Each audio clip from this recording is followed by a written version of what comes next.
All right, you ready? All right, y'all be quiet. I'm going to take a video real quick. Today, we're going to go over points of discontinuity and domain. So most graphs that you look at, like a line graph, would go straight through like this. And we talked about the fact that the domain would be all real numbers. Except rational graphs have points of discontinuity. That is the breaks in the graph. And these come back to the excluded values that we discussed, because the denominator cannot equal 0. So the domain of the graph is supposed to be all of your x values, and you're always reading it from left to right.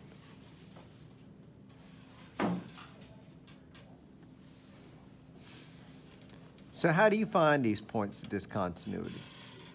Well, you're going to have multiple points of discontinuity that you're looking at. Like on this problem right here, this right here is a point of discontinuity, and this right here is also a point of discontinuity. How do you figure them out? What you're going to do first is you're going to factor everything. So if our problem here was x squared minus x minus 2, we would factor that. A times c is -2, b is -1. Well, that is what multiplies to become -2 and adds to become -1. That's -2 and a +1. So we got x minus 2 and x plus 1. Then we're going to factor the denominator, and the denominator was 4x squared plus 16x plus 12. And if we take out the GCF, which is 4, we're left with x squared plus 4x plus 3. And a times c is 3, and b is 4, and 3 and 1 makes up that. So we can write it as x plus 3 and x plus 1.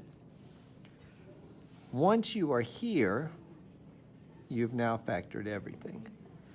From here, we're going to set the denominator equal to 0 and solve for x. So we're only looking at these two.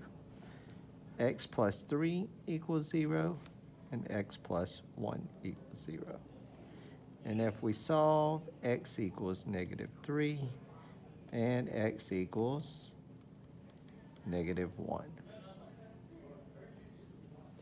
These are our points of discontinuity. These are our points of discontinuity.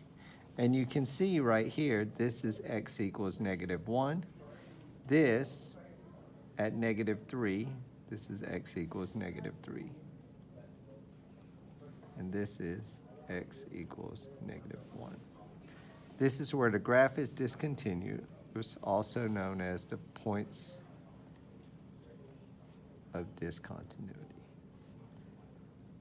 And later we will break these into things called holes and vertical asymptotes.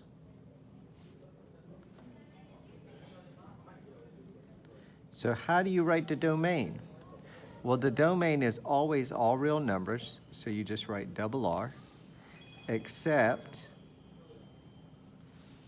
for these two spots, -3 and -1. And that's how you find the points of discontinuity.